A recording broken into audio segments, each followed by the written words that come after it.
बिस्मिल्लाहिर्रहमानिर्रहीम। इलेक्ट्रॉनिक्स दुनिया के दोस्तों को नकी चांद का सलाम और आप देख रहे हैं वॉइस ऑफ इलेक्ट्रॉनिक्स। दोस्तों, आज के प्रोग्राम में शामिल करते हैं हम पाकिस्तान में कायम होने वाले मोबाइल असेंबलिंग प्लांट को पीटीए ने क्या नई हिदायतें जारी कर दी हैं। नंबर 2, इस प्रोग्राम में डी कोड जो मारूफ ब्रांड है कायम होने वाला पाकिस्तान में नया, उसने पाकिस्तान भर के डीलर्स को लाहौर में एक प्रोग्राम के तहत आज मदऊ किया है। उसके बारे में कुछ मालूमात आपको फराहम करेंगे और एक ब्रेकिंग न्यूज़ देंगे जिसके तहत जो गुज़श्ता दिनों कस्टम वैल्यूएशन के डिपार्टमेंट की जानिब से जो एक्सिस पैसे या अपनी शरह से ड्यूटी वसूल करने के बाइस जो पेमेंटें जमा हो गई थी उनकी अदायगी कहाँ खड़ी है। तो आइए चलते हैं अपने प्रोग्राम की जानिब। सबसे पहले तो मैं आपको बताऊं कि पाकिस्तान में पीटीए ने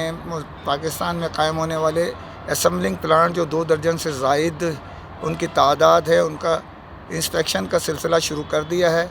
और उनके door to door check and balance के साथ साथ उनकी जो रिकॉर्डिंग करने के साथ अमली तौर पे भी उसको चेक किया जा रहा है कि इसकी प्रोडक्शन किस सतह पे चल रही है, जिसके बाइस क्योंकि 3 महीने के टाइम दिया था जो तकरीबन ख़त्म हो रहा है। इसके अंदर 3 महीने में लाइनें लगाना और उसमें प्रोडक्शन शुरू करना एक दुश्वार गुजार मामला था और इसके अलावा माली तौर पे बहुत डॉलर्स के इजाफे और दीगर वजह से जो है उसके प्राइस में भी बड़ा फ़र्क आ गया। इसके बाइस अक्सर असेंबलिंग प्लांट ने अपना हदफ जो प्रोडक्शन का है वो मुकम्मल नहीं कर सके। जैसा कि पुराने जो काम कर रहे हैं पाकिस्तान में असेंबलिंग प्लांट, इब्तदाई तौर पे वो भरपूर तरीके से अपनी प्रोडक्शन भी कर रहे हैं और उनमें कुछ नाम बहुत ज़्यादा जिनकी क्वालिटी भी अच्छी है, जिनके साथ साथ जो है सरमाया भी अच्छा है, उन्होंने तो अपनी इंस्पेक्शन भी करा दी है और कंफर्मेशन सर्टिफिकेट भी हासिल कर लिया है। लेकिन इसी में अब गैर मुल्की ब्रांड जो आए हैं, मुख्तलिफ़ दुनिया की मारूफ ब्रांड और चाइनीज़, उनको दिक्कत का सामना करना पड़ रहा है। उसकी वजह यह है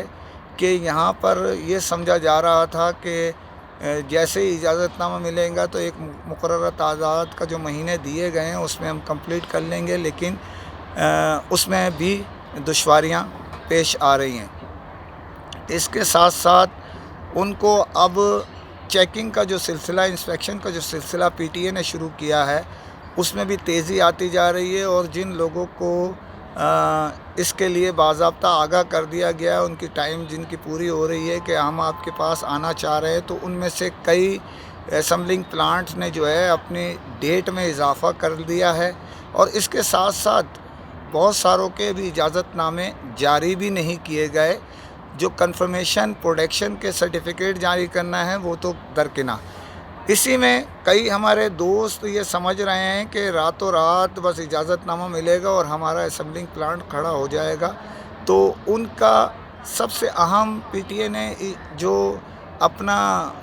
इशू रखा है जहन में कि पाकिस्तान का नाम और वक़ार को बुलंद से बुलंद, यहाँ की प्रोडक्शन आला दर्जे की हो जो हम दुनिया में एक्सपोर्ट भी कर सकें, इसके लिए सी क्लास और बी क्लास और टाइप की मशीनरी लगा के हल्का फुल्की प्रोडक्शन जारी कर देना वो अब उनको पसंद नहीं कर रहे। वो चाहते हैं कि एक कैटेगरी के लाइंस हों और उसका काम मुकम्मल हो और उसकी क्वालिटी का स्टैंडर्ड बहुत अच्छा हो, तो ही हम अब इजाज़तनामा कंफर्मेशन के साथ देंगे। बहुत सारे अगर जो हालात चल रहे हैं उसके तहत तो काफ़ी असेंबलिंग प्लांट आइंदा 3 महीने में, यानी मकसद कहने का है 3 से 4 महीने में बहुत सारे प्लांट्स की तादाद, क्योंकि प्लांट की इजाज़तनामा लेना लेकिन उसके अंदर असेंबल जिस ब्रांड को करेंगे उसके भी मामलात बड़े अहम होते हैं कि उसकी पोजीशन क्या बनती है, क्योंकि उसके अखराजात बढ़ जाते हैं, सैकड़ों लोगों के रोज़गार की तनख्वाहें भी शुरू हो जाती हैं, दीगर मामलात भी खड़े हो के आपको तंग करते हैं। यहाँ पर यह मैं आपको बताता चलूँ कि लग रहा यही है कि जो 2 दर्जन से ज़ायद असेंबलिंग प्लांट है आइंदा मार्च तक जो मुझे नज़र आ रहा है वॉइस ऑफ इलेक्ट्रॉनिक्स, हो सकता है ये हल्का शाबिया हो, लेकिन इसमें काफ़ी हद तक प्लांट्स के लाइसेंस यानी इजाज़तनामे منسوخ ہونے کا خدشہ ہے یا وہ خود بند کر دیں گے کسی کے ساتھ اگر پارٹنرشپ نہ ہو سکے۔ میں اس وقت بات کر رہا ہوں لاہور سے، اور جس ہوٹل میں ہم ٹھہرے ہیں اس کے ہی ٹاپ فلور سے۔ یہاں پر ڈی کوڈ نے پاکستان بھر کے جو موبائل ڈیلر تھے ان کو مدعو کیا ہے، اپنا پہلا پروگرام کرنے جا رہے ہیں، لانچنگ سیریمنی رائل پام میں، اور امید کی جا رہی ہے یہ بھرپور انداز میں کریں گے۔ ڈیلر بہت خوش ہیں، اس میں بلوچستان کے بھی ہیں، کراچی کے یعنی سندھ کے، بلوچستان، پنجاب اور صوبہ سرحد، چاروں صوبوں سے، اور ایون گلگت بلتستان سے بھی لوگوں کو مدعو کیا ہے، اور آزاد کشمیر کے لوگ بھی ان میں شامل ہیں۔ اب پروگرام کی تفصیل تو میں آپ کو بعد میں انشاءاللہ کل کے پروگرام میں بتاؤں گا، لیکن یہ ہے کہ ایک بہت زبردست ان کی مینجمنٹ نے کام کیا ہے کہ اسٹے بھی دیا ہے، ریٹرن ٹکٹ بھی دیا ہے جو لوگ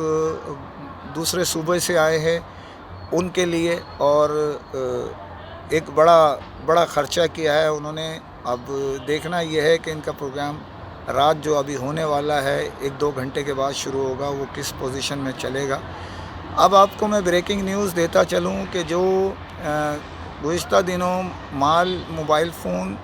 جو کسٹم ویلیویشن ڈپارٹمنٹ نے روکے تھے، ان پر یہ کہا گیا تھا کہ انڈر ویلیویشن ہیں، ان کی ری چیکنگ کی گئی اور ایک شرح انہوں نے مقرر کر دی۔ کسٹم کے اعلیٰ حکام نے ویلیویشن ڈپارٹمنٹ کے اس ادائیگی کے ساتھ یہ طے ہوا تھا ایسوسی ایشن کے ذریعے، جو موبائل فون ایسوسی ایشن ہے جو کام کر رہی ہے، یہ طے کیا گیا تھا کہ آپ مال کو کلیئر کرائیں، اور جو ہم نے ڈیوٹی کی شرح لگائی ہے اگر اس سے کم ہوگی تو ہم آپ کو ریٹرن پیسے کر دیں گے۔ اب خبر یہ ہے کہ وہ جس کی تعداد باخبر ذرائع کے مطابق 30 سے 40 کروڑ روپے ہے جو ایکسس چلے گئے تھے، وہ موبائل ایسوسی ایشن کے اعلیٰ حکام نے محنت کر کے آج سے ریلیز کرا دی ہیں، ان کی پیمنٹ ریٹرن ہونا شروع ہو گئی۔ یہ بڑی بات ہے کہ پیسے جا کے عموماً ہوتا یہی ہے کہ وہ دوسرے اس میں ایڈجسٹ کیے جاتے ہیں، یہ پیمنٹ ہونا ایک بڑی بات بھی ہے، اور اس میں جو پیسے جو خوش اسلوبی سے یہ معاملات بھی جو حل کر دیے ایسوسی ایشن موبائل فون ایسوسی ایشن نے، وہ بھی بڑی بات ہے۔ تو اب دیکھتے ہیں کہ جی نئے والے معاملات جو ہے وہ جس طرح میں نے آپ کو پہلے بھی بتایا تھا کہ 18% جو ہے اس میں تقریباً جو ویلیو ہے اس سے کم کر کے ان پہ ڈیوٹی لگائی جا رہی ہے۔ اسی کے ساتھ اجازت چاہتا ہوں، فی امان اللہ۔